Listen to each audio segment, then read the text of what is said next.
Hello, and welcome to another short puppet review. I'm Avery, and I'm Lucy, and welcome to another installment of Scare You Weary, where Lucy and I cover new scary movies in January for some reason.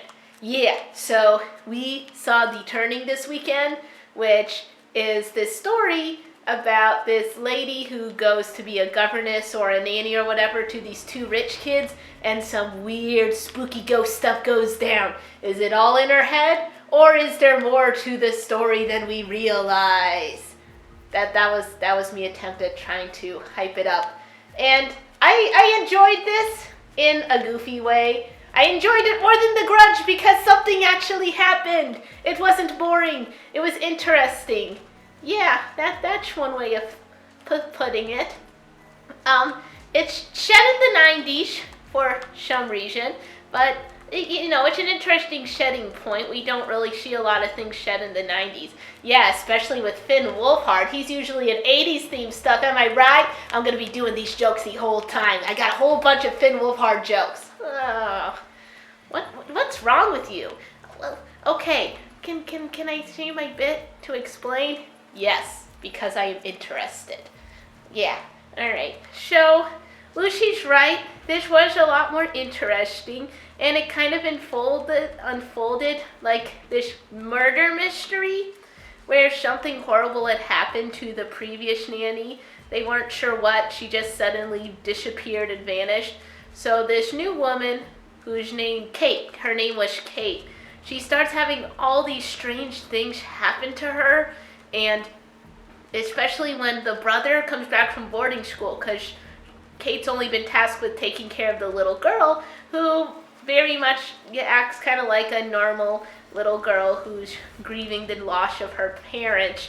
But then her brother comes back from boarding school, and that's when things get a little bit weird because he's kind of creepy with Kate, and he like gets in her personal space, and he's really aggressive towards her. Yeah, but to be fair, Kate didn't really retaliate very well either. She kind of got snippy with him and hid and made all these scared faces. I don't know. You think that if your previous job was being a teacher and dealing with 25 other kids, that you would step on the other kid a little more. And we kind of saw that at the beginning when she was kind of trying to discipline the Finn Wolfhard character because he wasn't putting away his dishes, and there's older lady in the story who's kind of their caretaker. It's like, no, it's okay. They live in this rich vastness. They're not supposed to do their stuff for them. And that kind of upset Kate. But other than that, she just kind of became a doormat to Finn Wolfhard because she was afraid of upsetting him for some reason. So I don't know. I thought she could have done more there to spur on the dynamic. But it is kind of this unraveling mystery back with Finn Wolfhard. I know his character's name is Miles or whatever, but I'm just calling him Finn Wolfhard. So the Finn Wolfhard character looked up to this guy that was his writing instructor, and as the movie goes on, we kind of learn more about kind of the dark past of this writing instructor and these horrible things that he's done, and how that has influenced the Finn Wolfhard character, which is why he's a little bit unhinged. Yeah, and it's kind of disturbing. Wait, were you scared of this movie? Well, there were a couple of scenes. There's this one scene where they're like playing flashlight hide and seek, and it's just Kate, and she goes down trying to find Miles in the basement, and it's really dark and creepy, and she's already really freaked out, and there's something there, and we don't know what it is, and we can't see anything. You were scared of this movie. Well, Avery was scared of the Finn Wolfhard movie. Shut up, Lucy! Okay, fine, maybe I was a little scared, but it's weird because the further the movie went on, the less scared I became. It was almost like the more we found out about the mystery, the less exciting it was. Yeah, so there were a lot of really interesting potential beats that this story could have gone. There might have been this idea where potentially them growing up in this rich lavish lifestyle, and that there might be some kind of family curse or family supernatural thing that the children had inherited, which is why they were considered so special. But no, that's not a thing. And then there was also the possibility of there being like lots of ghosts in the house, kind of like an American Horror Story murder house kind of situation. But no, it's just the other nanny and the bad writer guy that turn out to be the only ghosts. So there were a lot of potential ways this story could have gone. It also could have gone in the way of just making the Finn Wolfhard character the absolute worst and have him kind of be the main villain, and to have the nanny Kate rescue his little sister from him because he has been influenced by this horrible writer for so long that he can no longer control himself. But no, all of those things would have been more interesting. But no, instead we kind of got this stereotypical, oh, the evil murderer writer guy got killed and now his ghost haunts the premises. Whoa. So Kate has to go and save the kids from the evil writer guy that's now taken over the giant mansion. Yeah, and that's where things kind of start to fall apart, because we see her drive off with the kids safely, but then it decides to pull like a clue. Well, that was one way, but what if this happened? And it had it where everyone just thinks she's crazy, and she may or may not have gotten locked up in a mental institution. We don't really know.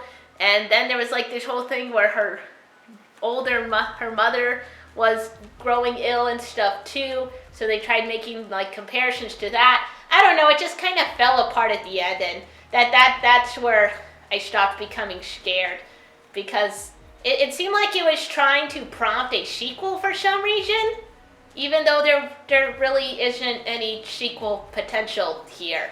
So yeah, the ending, I got confused.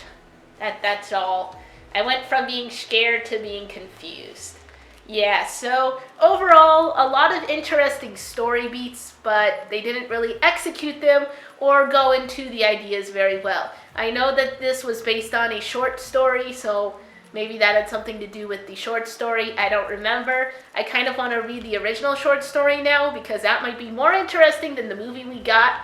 But there are some very interesting visuals, and the layout and scenery of this giant mansion is really pretty. It's kind of that old-timey Gothic feel, and the house is gorgeous. The land with all the plants and the labyrinth and the koi pond are gorgeous. So there's a lot of really cool elements in the setting of the place, but overall, yeah, it goes from being interesting to being okay to just being confusing.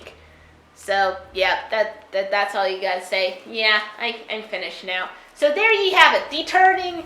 Go see it over The Grudge 2020. If those were literally your only two options in movies right now, you would see The Turning over The Grudge, preferably.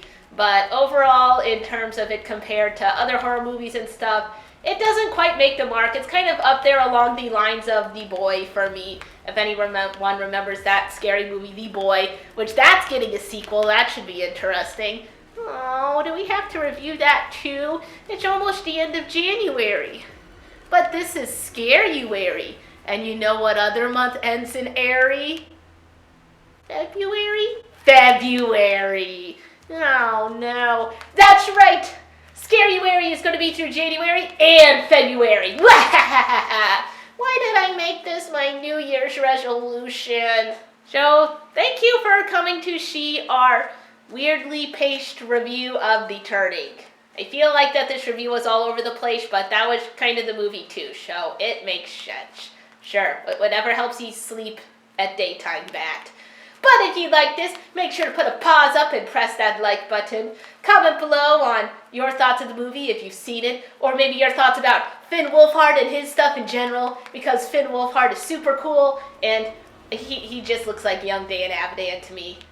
You watch too much Game Grumps. No, I don't. There's this really great episode of 10 Minute Power Hour where it's Danny and Finn Wolfhard and Jacksepticeye and Matt and Ryan from Super Mega, and they're all playing Yeti by Spaghetti because Aaron's like stuck in Japan. And on that deterring note, so yeah, that's it. Thank you for watching this, and if you want to see other stuff that we've done, There's some suggestions to videos in the description, and you can subscribe, ring the bell, all that fun stuff too. And I guess we'll see you for the next scary movie. What scary movie is coming out next? Oh, well, there's actually one coming out next week. What? Already? Yeah, it looks really good too. It's like a Hansel and Gretel themed thing. And it actually looks like it might be super scary and super cool. Oh, man. Don't worry, you'll survive. Barely.